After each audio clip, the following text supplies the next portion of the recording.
Hey Axis and Allies players, the Good Captain here. Welcome to a review of the conclusion of Round 2 and the execution of Allied Round 3 in this game of Axis and Allies D-Day. Axis and Allies D-Day played against a human opponent. So, yeah, we'll just jump right into it. So on the German side of turn 2, uh, there's a general consolidation of units around Cherbourg. So due to the 8 piece count limitation, you have to kind of pile up, the Germans do, your army into something like 2 battle groups. So here we have a group of 8 and a group of 7. These blockhouses will be demolished, or will not exist by the time the Americans get up there to do battle.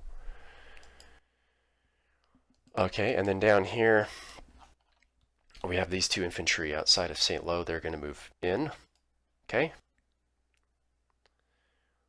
And I'm just going to kind of cut this short, but 2 infantry from Marines will move into St. Lo, and 1 will get knocked off by fighters.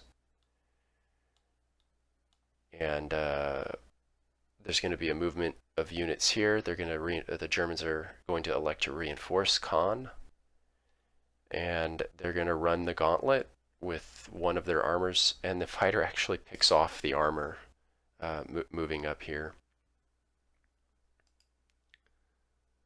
So when all is said and done, and that counts as this is one of the I feel like there's, at least I got confused about this, but you have to declare the moves, and it has to be coincide with the 8 count piece rule. So you can't move. So this armor unit down in Rouen counts against the units in Caen, because essentially what you're doing on the German turn when you're playing over the board is moving all your pieces, just moving everything, and then after all moves are declared and all, you've checked for the piece count limit in each territory, then you roll. And in this case, because that armor was destroyed, there are only 7 German units attacking in Caen. Everyone else kind of stacked up outside of it. And so here's how the battle for Caen went. The Germans roll, and there's 15 pips here, so it's 2.5. Do the Germans get a 3rd kill or do they not? Now, fortunately for the British, they did not cut into the artillery. But fortunately for the Germans, the British again really underperformed. So that's a complete cycle over here where the British on the attack did poorly and did even worse on the defense. So there's something of a small emergency transpiring over here. Okay. And then on the Germans, I guess that's it except for reinforcements. So the Germans, sorry, I should say the Allies roll 4. Let me bring us to the current game. So the Americans, I should say, rolled a paltry 4. So that's the remaining 2 that must go into Omaha, and the next 2 pieces, which must go to Utah, or sorry, the 2 artilleries have to go to Utah, and the next 2 pieces after those 2 have to go to Omaha. And so we have this dispersal of forces, and that, again, the Americans don't have any control over this for the 2nd turn in a row. Unfortunately, they rolled low enough, and I'm not going to go off on too much of the deep end with this discussion, but it's weird. The Americans are weird. If you don't get all your pieces on by turn 6, then their mobility killed. Now, the game designers put these 3 armors at the end, and that was smart, because without those 2 moves, this artillery is kind of the perfect example. If you don't have this artillery rolled up by turn 6, it's not in the game, and it's not a guarantee at all. It's something like a coin flip whether you can get this guy into the battle or not. And that, I'll go into this in more detail on my series of videos, but that has to do with the fact that whenever you roll as the Allies, those are not reinforcements that are going to be relevant on the following turn. They're going to be relevant at best 2 turns later. So it's a little weird being the Allies, at least with regards to reinforcements. Whereas the Germans are generally they're right they're deployed into a battle zone rather than into the water. And usually these battle zones are one or at most two spaces away from the relevant areas of the map. Okay, so and the British also rolled 4, so really crummy rolls for the Allies on round 2. Fortunately, as we recall, the Allied roll or UK roll for turn 1 was a 9. So we're down. We're basically at or near par here for the Brits. The German reinforcement roll was Snake Eyes for Reens, and for Rowan, it's 8. You know, there's sort of a silver lining to the fact that Reens rolled so low because I've carpeted the entire southern border for the Reens reinforcements, so whatever got rolled would have to roll at least a die to check for destruction. As it is, he only has 2 pieces coming on, so that is the silver lining there for the German player. He only has to roll up to 2 dice, 1 for each unit. As it is, he puts them both in where the 2 fighters are, so it's 4 dice and all of them miss. So they are there. The 8 units that deploy to Rowan do so right here in the Hex G39. And that's it. And so turn 2 is usually a lot less dice, and it seems like, so yeah, there's no comparison really to turn 1. And on this side of it, or at the end of the turn, I calculate the dice for all pips for both sides. Negative 0.5 Allies, negative 1 German. So we have a net total of negative 4 for the Germans so far, and net negative 1.5 for the Allies. So, a couple points in favor of the Allies at this point in the game. Okay, let's begin with round 3, naval bombardment. We're just going to burn out all of these pillboxes, so let's just grind through this. Actually, let's do the objective hex first, just in case we get a slew of really bad dice. So I'll just pop 2 in there, just to speed this up. Yes, we got 1. So offshore number 3.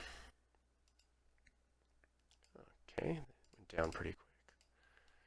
Offshore number 4, we'll go for this fellow.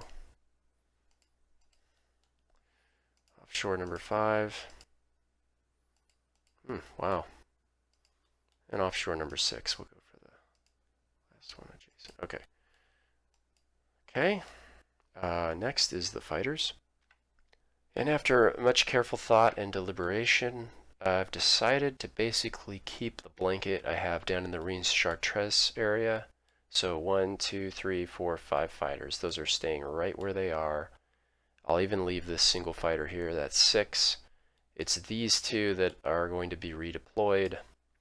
We're going to remove this and this.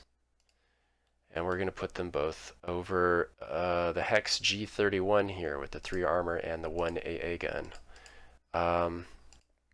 The reason for that is, we definitely have some issues in con, and I want to kind of cut the German reinforcements.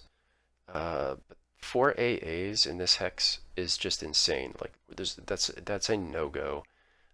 More likely than not, we will lose one. Or it's basically, technically by statistics, it would be a coin flip, throwing 4 dice and looking for a 1. It just makes more sense. These are the units that can reinforce con.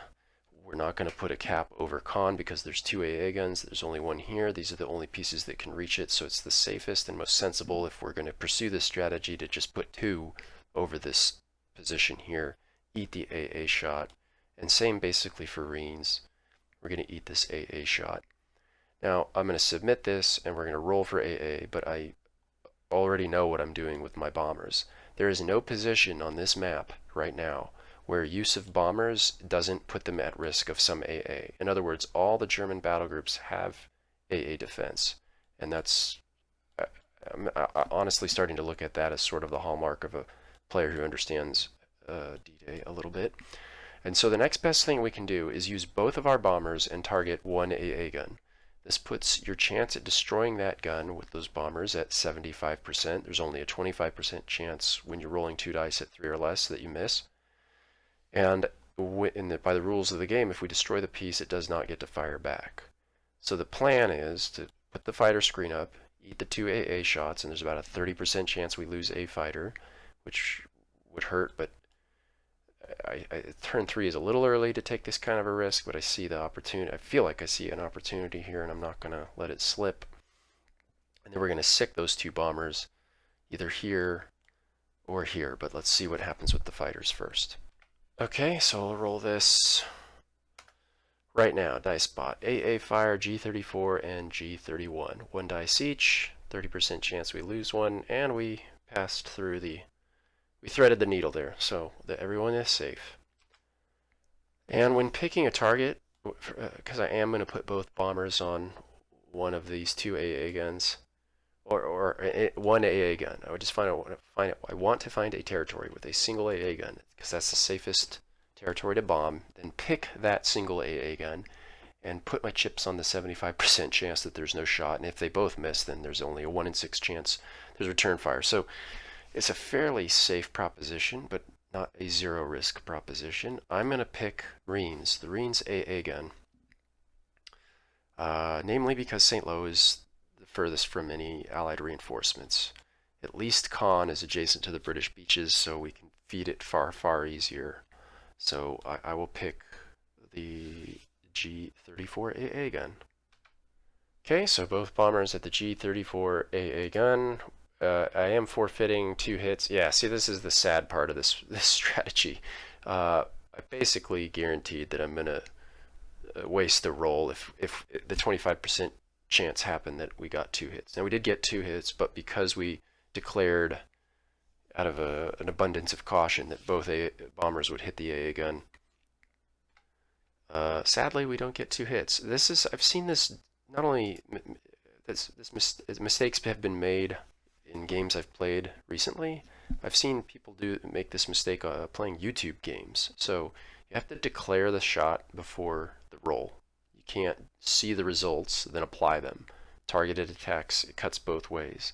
So the restriction to the allies is you have to call them before you roll them. I could have said one's going for the armor and one's going for the AA, but in the chance that the one hitting the AA missed, then I have to eat an AA shot. So I wanted to protect the bombers as much as I could, this being so early in the game, and that's the price you pay. Okay, moving on. Some of the combat moves are fairly straightforward. We have to counterattack in Caen. The math really hasn't changed. We're going to put up the 4 infantry meat shield again, and we're actually, unfortunately, going to have to prep it again with another 4 infantry. So we'll do something like this. And this fellow will just stay put. Actually, he could go here, because why not? And then this artillery moves here.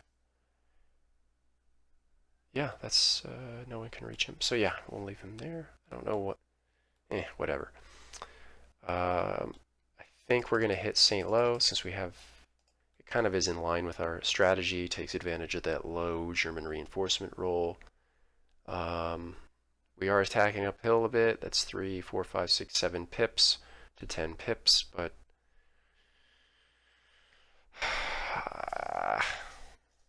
I don't know. Let me pause and think about this. Yeah, I think we're going to go ahead and do that. It's a bit more aggressive than I like, but that's what we're going to do. These infantry will move down to help feed the beast, feed the machine, the fighting in St. Lo in the future turn. These 4 infantry, I think, are just going to stay put and get the artillery ashore here. And these 2 are here. That's pretty much all automatic.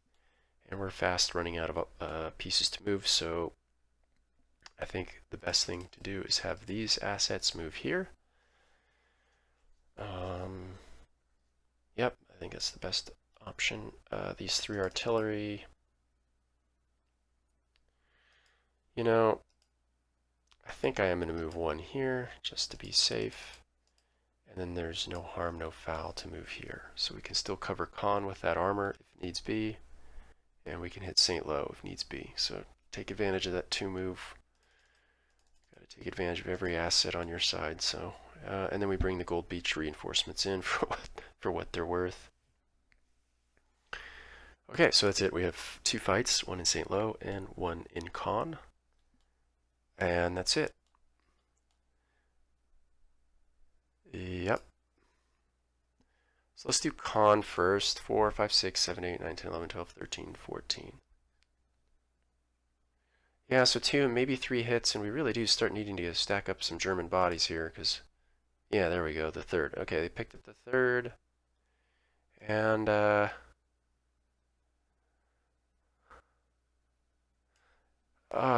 it's still not intuitive to me what the bet. I know the 2 infantry are going to go down. Should I put it to my opponent? Yes, I'm going to pause and put this to my opponent. Okay, he says 2 infantry, 1 artillery, please. We roll back. Ouch, that's a little warm. Takes off the infantry screen. And now we move to St. Lo. Well, that wasn't good. So, not a great turn for the Allies. So, we will pass to the German player and see what happens there.